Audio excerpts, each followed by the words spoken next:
Сайн байцгаана уу та бүхэндээ энэ өдрийн мэндийг хүргэе. Цэкрүм эхлэхэд бэлэн боллоо. 2026 оны 1 сарын 19-нд Америкийг шуугуулсан томоохон мэдэгдэл гарсан нь дэлхийн анхаарлын төвд байдаг Дэвид Бекхэм, Виктория Бекхэм нарын уугуун хүү Бруклин одооноос эцэг эхтэйгээ холбоогүй амьдрна гэдгээ аль бие усар мэдгдсэн.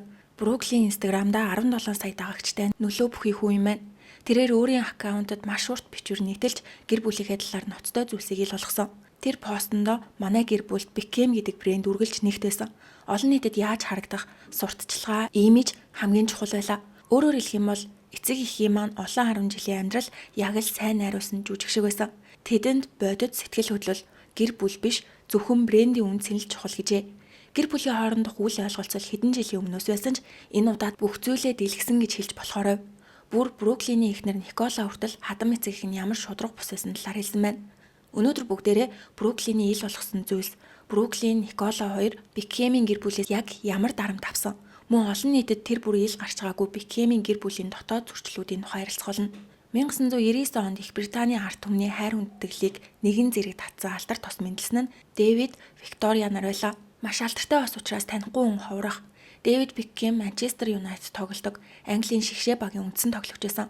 Тухайн үедээ Английн номер 1 хөл бөмбөгийн од Дэвид 1975 оны 2 сард төрсөн. Лондонд жирийн дундаж давхаргын айлд өсч том болжээ.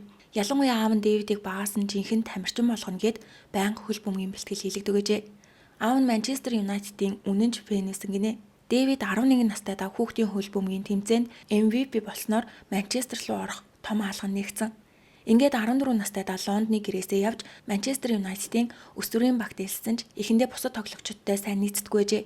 Учир нь Дэвид Лондоны өмнөд хэсгийн хүүхэд, харин Манчестер бол Английн хойд нутгийн залуус илүү зэрэглэг, байрцтай, ширүүн тоглолттой байхад Дэвид арай туранхай, царайлаг, үс засалт хувцсандаа анхаардаг нэрлэхүүн маягийн хүүхдээсэн. Бусд нь бөөнөрөө үдшилтэд явхад Дэвид ихэнхдээ ганцаараа үлдэж орой олтол бэлтгэл хийдэг байсан. Тухайн үед Дэвид Манчестер Юнайтедыг удирдахжсэн Сэр Алекс Фергюсны хараанд өртөж суур сайтай хичээл зүтгэлтэйгээд Golden Boy гэж нэрлэн өөрийнхөө дор авчээ. Ингэснээр бусад тоглогчдын анхаарал ихсэж Лондонгийн хөдөөнийхэн гэж шоолон илт гадуурхдаггүйсэн ч тусгаарлагдсан байдалтайсэн гэн. Гэхдээ спортын ертөнцид ганц чухал зүйл нь чадвар.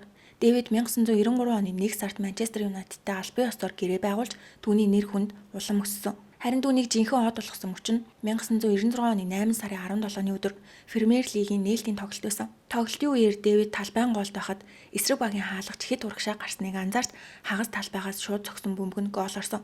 Энэ нь хөл бөмбөгийн түүхэнд томог тагшин болж тэр мөчөөс эхлэн царайлаг, чадварлаг Манчестер Юнайтедийн супер од гэж нэрлэгдэж эхэлсэн.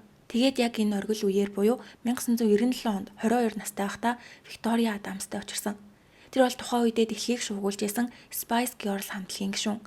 Дэвид өрөөнийхөө хамтрагчтай зурагт үзчихээд би Викториятай гэрлэнэ гэж шоглоомор хэлсэн ч хэдхэн 7 хоногийн дараа Виктория стадион дээр ирж тоглогчдод мэдчилж болдог VIP бүсийн ойролцоо байсан бөгөөд Дэвид мэдлэгээс өөр зүйл хийж чадаагүй тэрээр боломжоо алдчихлаа гэж харамссан ч яг 7 хоногийн дараа Виктория өөр нэг тоглолтын дээр дахиж ирсэн. Энэ удаа тоглогчдын лоунжид Дэвид Виктория хоёр ойролцоогоор цаг орчим ярилцсан байна. Тухайн үед Виктория Лондонгоос галт тэргээр тоглолт үзэхээр ирсэн бөгөөд Дэвид түүний галт тэрэгний тасалбар дээр өөрийнхөө утасны дугаарыг бичиж өгсөн.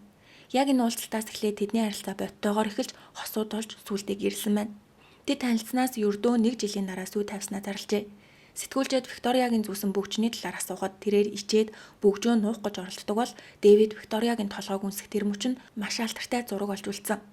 Удалгүй тэдний анхны хүү Бруклин төрснөөс 4 сарын дараа тэд хурмаа хийж бүгж дамжуулах үүргийг Бруклин гүйцэтгэсэн байдаг. Тэр бяцхан хүү том болоод эцэг эхээсээ аль бие усаар татгалзаж байгаа олон нийтэд зарласан гэсэн үг. Spice Girls хамтлаг 5 гишүүнтэй гишүүн бүр өөр очтой байснаас Викториягийн хоч нь Posh Spice буюу ганган, тансаг, язгууртанлаг гэсэн утгатай. Анх түүний эцэг их нь жирийн хүмүүс байсан. Ээж нь хүсчин, аав нь цахилгаанч.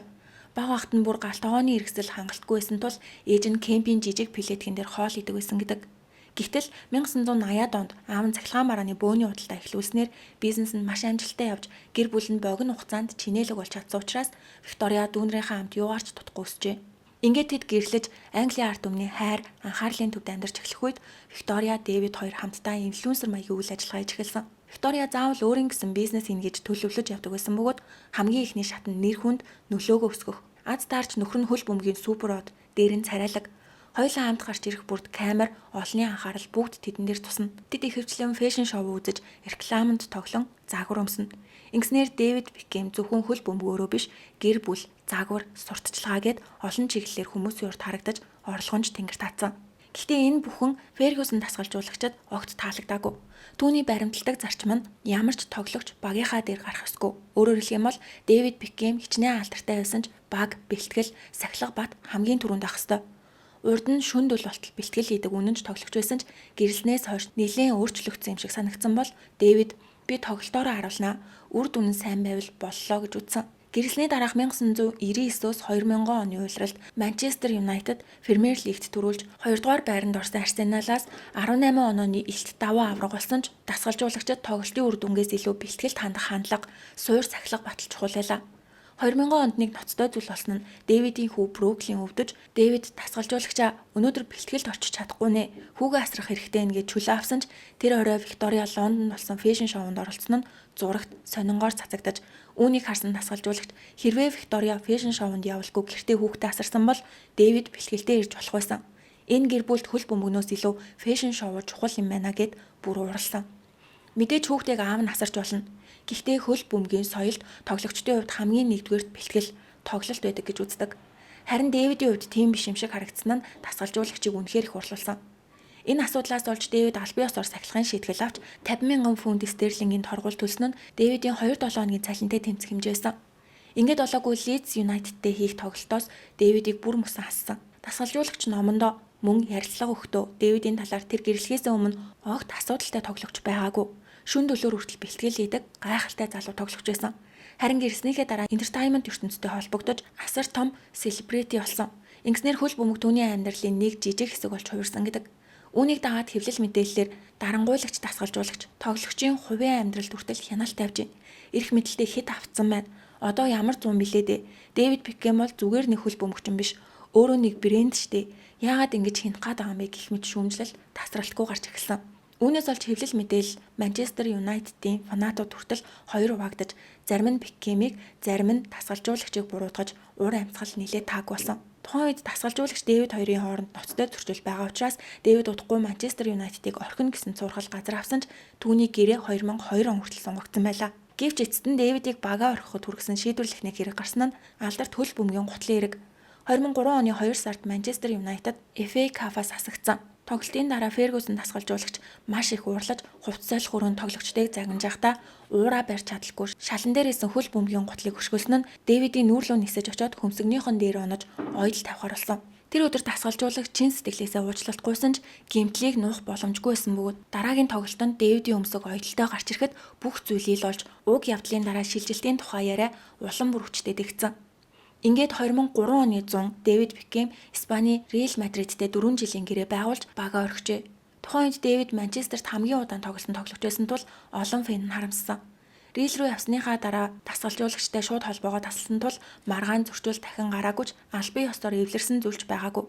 Гэхдээ дасгалжуулагч өөрийн намтартаа Дэвид бол үнэхээр гайхалтай тоглогч байсан гэж бичсэн бол Дэвид ч мөн Фергюсон дасгалжуулагч бол надад аав шиг минь хүн байсан гэж хэлсэн. Дэвидийн асуудал зөвхөн дасгалжуулагчаар хязгаарлагдаагүй. Эхнэр Викториятай холбоотой асуудалч тасралтгүй гарч гэрэлсний дараа Дэвидийн эмэгтэйчүүдтэй холбоотой дулаан бараг тасраагүй. Хамгийн ихний томоохон нэр холбогдсон эмэгтэй бол Сара Марбек. Сара өөрийгөө 2001-ээс 2 оны хооронд 9 сарын турш Дэвид Бекхэмтэй үргэлжжсэн гэж мэдгдсэн. 2001 он гэхээр хосууд гэрлээд ердөө 2 жил болсон үе. Сарагийн хэлснээр тэд Сингапурын нэгэн шөнийн клуб танилцсан бөгөөд анх уулзсан өдрөө харилцаанд орсон гин. Тэр үед Сара хэд баярлаад шууд аав руугаа залгаж би Дэвид Бекхэмтэй унтчлаа гэж хэлэхэд аав нь бити удлаа яриатай гэж хариулсан гэдэг. Энэ олгоныг Сара өөрийнхөө амаар хэлсэн. Тэр мөн Дэвид надад хайртай. Гэрэлтийнх нь амьдрал аз жаргалгүй гэж ярьдаг байсан гэж мэдгдсэн. Энэ ярилцлага цацагдсны дараа Дэвид ямар ч тайлбар хийгээгүй. Үүнийг харсан олон Дэвид үнэхээр ихнэрээ уурсан биш үсттэй гэж эргэлзсэн ч ихэнх хүмүүс яагаад гэр бүлтэй хүнтэй унтснаа аавда бахархалтайгаар ярьдаг байна гэж Сараг илүү их шүмжилсэн. Учир нь түүний ярианы өнгө муу өрийг илчилж байгаа гэхээсээ илүү би Бекхэмтэй унтсан гэж гайхуулж байгаа юм шиг сонсогдсон гин. Сэтгүүлчид түүнээс яагаад одоо ил гарч ярьж байгаа мэ гэж асуухад Сара би 2 жил Дэвидийг хүлээж өөрийн амьдралаа бүр мөсөн зогсоосон. Тэр надад хайртай гэж хэлдэгсэн ч бидний харилцаа гинэт дууссан гэж тайлбарласан. Тухайн үед Сара ойр дотныхондоо Бекхэм надтай холбоо ирсэн гэд мессежнуудыг нь хүртэл үзүүлдэг байсан гэх мэдээлэл байгаа. 2002 онд тэд дахин 1-2 удаа уулзаж харилцаанд орсон гэж ярьсан ч Дэвид ямар ч хариу өгөөгүй тул баттай хэлэхэд хэцүү. Гэтэл дараа нь Сарагийн хуужин найз залуу хэвлэлд ярилцлага өгч Сара бол дуудлагаар биеэ үнэлдэг байсан. Бүр бүлгээрээ харилцаанд орж исэн гэж мэдгдснээр энэ нэрийг жинхэнэ хайрын харилцаа биш харин мөнгөний асуудал байж магадгүй гэсэн маргаан гарч ирсэн. Дэвид энэ тал дээр тайлбар хийлгүй зарим хэвлэл мэдээллийн байгууллагыг шүүхэд өгч өмнөхшгөө Викториятай аз жаргалтай эвтэйгээ харагдах дүр төрхийг олон нийтэд үзүүлсээрээ бүр зориуд илүү дотн тансаг байдлаар хамт гарч ирж зураг авахулдаг болсон. Дэвидийн 2 дахь том дуйлаа нь 2004 онд Реал Мадридэд байх үед гарсан. Тэр эмэгтэй бол 26 настай Ребека Лос Нидерланд гаралтай. Тухайн үед Дэвидийн хамт ажиллаж байсан бүсгүй. Ребека хэвлэлд маш идэвхтэй ярьцлага өгч би Дэвид Бекхэмтэй 4 сарын турш үргэлжсэн гэж мэдгдсэн. Дэвид үнийг огт үндэслэлгүй инээдтэй зүйлгэж бүрэн хязаасан. Виктория Лондонд хүүхдүүдтэйгээ амьдарч харин Дэвид Мадридэд ганцаараа амьдарч байсан. Ребека олон хэвлэл мэдээллийн байгууллагад идэвхтэй ярилцлага өгсөн ч ямар ч тодорхой нотлогоо гаргаагүй. Жишээ нь утасны дуудлагын бичлэг, мессеж, эсвэл Дэвидийн биеийн онцлог гэх мэт ийм бодит баримт огт дэлгээгүй. Тиймээс үнэн үү худлаа юу гэсэн маргаан их гарсан. Энэ үед Виктория 2 үгээ дагуулад Мадрид руу очиж Дэвидтэй хамт амьдарсан нь манай гэр бүл эрүүл, эвтэй байгаа гэдгээ харуулах гэсэн үйлдэлсэн гэж хүмүүс харсан. Үүнээс гадна Испани модель нэрэн тодорхойгүй эмэгтэйчүүд өөр олон хүмүүс Дэвид Бекхэмтэй харилцаатай байсан гэж ээлж дараалал илчилж эхэлсэн.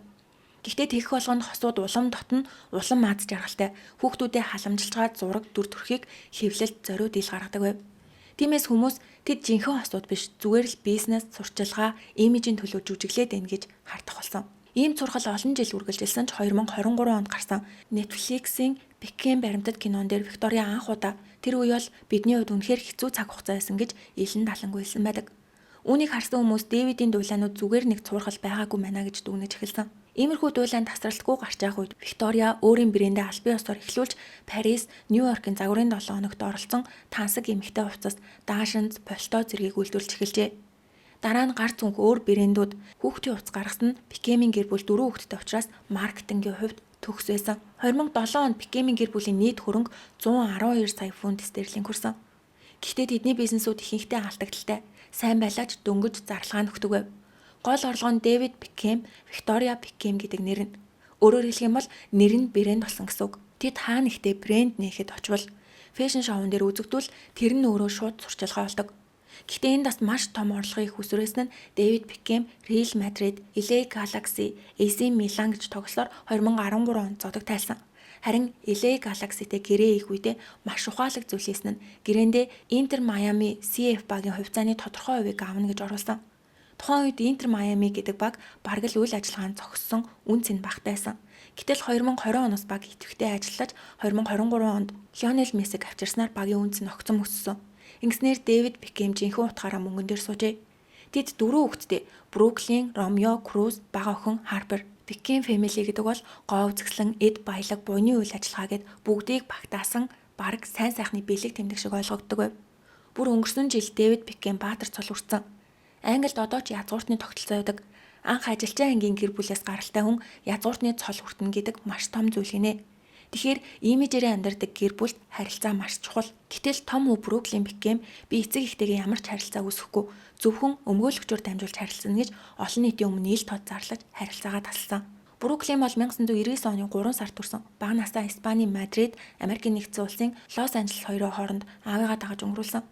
Хөл бөмбөг тоглож сурсан ч аав нь тамирчин болгоё гэж шахсан биш. Зүгээр л аавтайгаа тоглож сурсан бөгөөд Арсенал, LA Galaxy-гийн өсвөрийн багт тоглож олон хүн ирээдүйтэй байсан гэж ярьдагч Бруклин хөл бөмбөгчин болохыг хүсээгүй. Эцэг ихэн ч огт шахалгүй юу хийхийг хүсэн түүнийг л хий гэж тэмцэн. Ингээд Бруклин Nepo baby болдог. Nepotism буюу танил тал, удам ухсааны давуу тал гэсэн үгнээс гарсан ойлголт. Өөрийн чадвараас үл хамааран эцэг эхийн нэр нөлөөгөөр боломж авдаг хүүхдүүд эхэлдэг.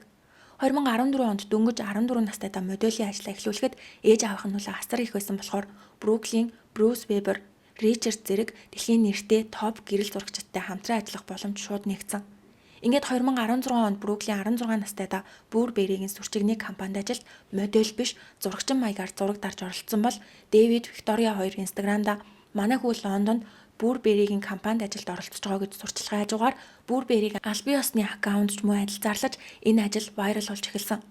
Burberry Бруклины зураг авчгааг лайваар цацаж түүний авсан зургууд маш шинэлэг, стил хандлага нь бидний харуулахыг хүссэн мэдрэмжтэй яг таарч байгаа болохоор маш сэтгэл хангалуун байна. Бруклийн үнэхээр онцгой харах өнцгтэй гэж магтдаг. Энэ зурагнууд нь би мэрэгжлийн зурагчин биш болохоор сайн муу байгааг нь хэлж чадахгүй ч энэ явдлаас олж Британий нэр хүндтэй зурагчид бүр бэрээ бол Британийг төлөөлөх брэнд мөртлөө ийм жоохон туршлагагүй үгтийг сонголоо гэж нэлээд уралсан. Олон алдартай брэндтэй хамтарч ажиллаж байсан зурагчин Джон Ренкин бүр бэрээ бүх тайз гэрэлтүүлэг бэлтгэлийг хийцэн байгаа.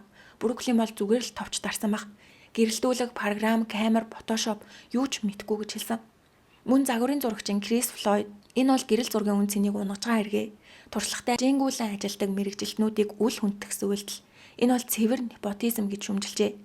Харин Брукли энэ бүхнийг өөрөө ч хүлээн зөвшөөрч тийм ээ би Nepo baby мөн. Гэхдээ би эцэг ихээ сонгож төрөөгүй. Тийм болохоор илүү хичээж өөрийн чадварыг батлана гэж зоригтой хэлсэн. Гэхдээ хичээгээд чадвараа баталсан бол Nepo baby гэдэг хоч арилгах байсан ч гэрэл зураг удаан үргэлжлээгүй. 2017 онд Бруклийн Нью-Йоркийн дизайны сургуульд гэрэл зурагч мэргэжлээр ээлжсэн ч эхний жилээ ч дүүргэж чадлаггүй сургуулаа хайж тэр жилдээ гэрэл зургийн ном гаргасан ч салбарынхны хариу үйлдэл тийм сайн байгаагүй. Дараа нь Бруклийн Британий алдарт зурагчин Ренкиний дор даатлагчаар орсон ч бас л удаан үргэлжлээгүй. Ингээд 3 жилийн дараа гинэд Инстаграмда паста, стейк гэх мэт хоол хийж байгаа бичлэгүүдэд оролдог болсон. Мэдээж мэргэжлийн тоогооч биш тэрээр Cooking with Brooklyn гэдэг хоолны шоу хийж эхэлсэн. Онлайнаар цацагдсан тэр шоуг харахад Бруклийн ганцаараа хоол хийгээд байгаа юм шиг байсан ч бодит байдал дээр хэд хэдэн камер, продюсер, редактор гээд асар том баг ажилласан байдаг. Бүр нэг анги тутамд 62 хүнтэй баг 100 мянган $100 зарцуулжээ. Ингээд хүмүүс хэрвээ ээж аавынх нь мөнгө нэр хүнд байгааг бол ийм шоу хийж чадах уу? Энэ мөнгө хаанаас гарсан юм бэ? Тэр бол цэвэр Nepo baby гэж хүмжилсэн бол зарим нь Бруклийн алдартай хүн. Алдартай хүний зураг авалтанд мэргэжлийн баг ажиллах нь хэвийн зүйл гэж өмөрсөн. Гэхдээ олон нийт тэр тусмаа жинхэнэ тоогооч хоолны салбарынхан тоогооч болохын тулд олон жил хөдөлмөрлөж байгаа хүмүүсийн хичээл зүтгэлийг доромжилж ийн гэж шүүмжилдэг. Ингээд 2023 онд Бруклийн дахин чиглэлээ өөрчилж Cloud 23 гэдэг халуун соус амтлагчийн брэнд нээгээд би одоо тоогооч биш бизнесмен болно гэж зарласан.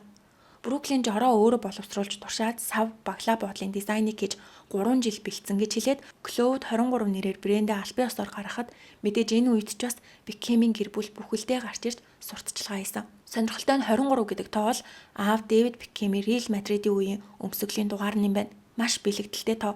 Хүмүүс Nepo baby биш гэдгээ батлана гэдээс нь дахиад лаавынхаа нэр дугаарыг ашиглаж ийн гэж шүүмжилсэн. Мэдээж Beckham-ийн хосуудын хувьд хүүхдүүд нь юу ч хийсэн дэмжиж хамт сурталчилж туслана. Ер нь ямар ч эцэг эх байсан тэгэх бах. Яг энэ үед эцэг эх хүүгийн хооронд хан цав гаргах нэг хүн гарч ирсэн нь Бэр Никола Пелц. Бруклийн 21 настайдаа 2020 оны 1 сард Николог өөрийн найз бүсгүй гэдгийг албан ёсоор зарласан. Никола бол жүжигчин тэрээр жүжиглэлт нь боломжийн гэж үнэлэгддэг маш үзэсгэлэнтэй. Никола ч бас Nepo baby гэдэг хочийг нэлээд сонссон. Яагад гэвэл Beckham-ийн гэр бүл алдартнуудын дундах чинээлэг айл. Харин Пелцийн гэр бүл дэлхийн хэмжээний тэр бомбнууд. Николагийн аав Нельсон Пелц санхүүгийн хөрөнгө оруулагч. Түүний хамт кофе ууж, хоол идэж суудаг хүмүүс нь Дональд Трамп, Илон Маск мэтийн дэлхийн хүмүүс. Түүний цэвэр хөрөнгө олон их наядаар хэмжигддэг. Тэр томоохон компаниудын хувьцааг баг багаар худалдаа авч удирдлагт нь оролцдогоор алдартай. Маш нөлөө бүхий хүчтэй гэр бүл гэсэн үг. Тэгэхээр Beckham-ийн гэр бүл алдартай гялцал олонний нүдэнд дийл. Харин Пелцийн гэр бүл чимээгүй гэхдээ төвшин нь нэг шат агсан супер баячууд. Иймээс Бруклийн Николатай болцож эхэлсэн цагаас л Пелцийн гэр бүл хэтэрхий хүчтэй баян юм чинь Beckham-ийнх нь хэцүү ахна гэсэн цуурхал гарч эхэлсэн. Яагад гэвэл Beckham-ийн гэр бүл дотор эцэг их нь хүүхдүүдтэй маш их нөлөөтэй. Гэтэл найз охиных нь гэр бүл илүү баян, илүү хүчтэй учраас Beckham-ос хүүгээ хянах нөлөөгөө алдах юм биш үсттэй. Бруклийн аав ээжээсээ улам холдох юм биш үсттэй гэсэн яриа гарч эхэлсэн. Ингээд 2022 онд Бруклийн Никола хоёр гэрлэж хурим Флорида мужийн Палм Бич дэх Пелцийн гэр бүлийн асар том харшид 500 зочинтой болсон. Энэ харш Америкт гарын тавууранд багтах тансаг эдлэн гэж яригддаг. Хурмын зардлын ихэнхийг Пелцийн гэр бүл хариуцсан бөгөөд зохион байгуулалт, найруулга, бүх удирдлага нь сүд бүсгүйн талд байсан.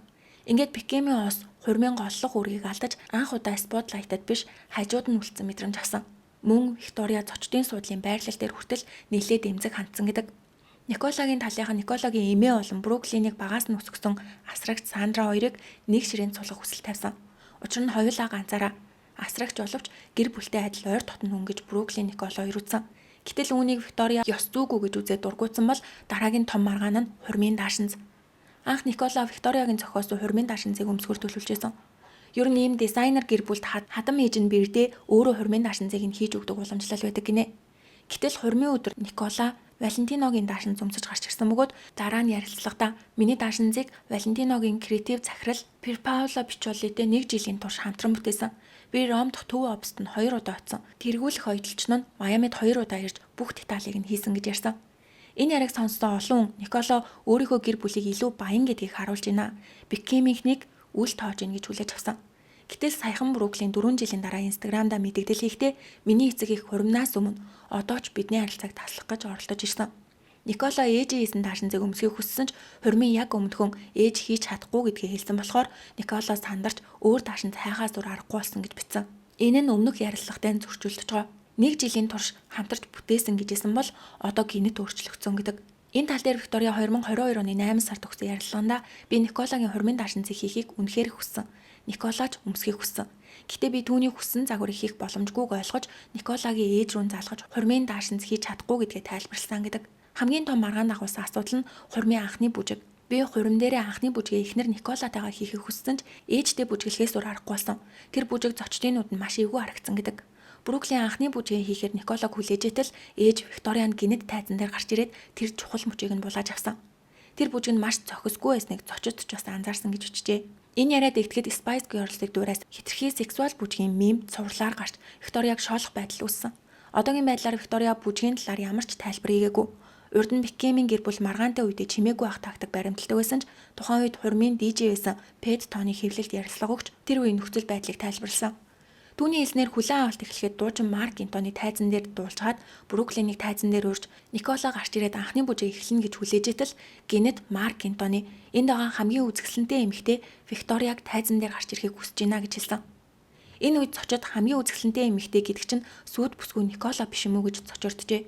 DJ Pet Tony-гийн хэлснээр Никола уйлаа танхимаас гарч явсан гэдэг. Тайзан дээр ээж хоёр бүжгэлж Марк Антони Бруклинийг гараа ээжийнхээ бүслэгийн дээр тавихыг хүссэн гэдэг бол зарим нийтлэлд бүр өвзөгний орчимд гэж бичсэн байдаг. Ямар ч тач латин маягийн ойр дотно ээж хүү хоёр цохимжгүй бүжиг байсан гинэ. Бруклиний хувьд ээжтэйгээ тэгж бүжиглэх дургу. Гараа тийм байрлал тавих бүрч дургу байсан ч бүх зочид харж байгаа учраас орхиж чадалгүй бүжгэлсэн юм байна.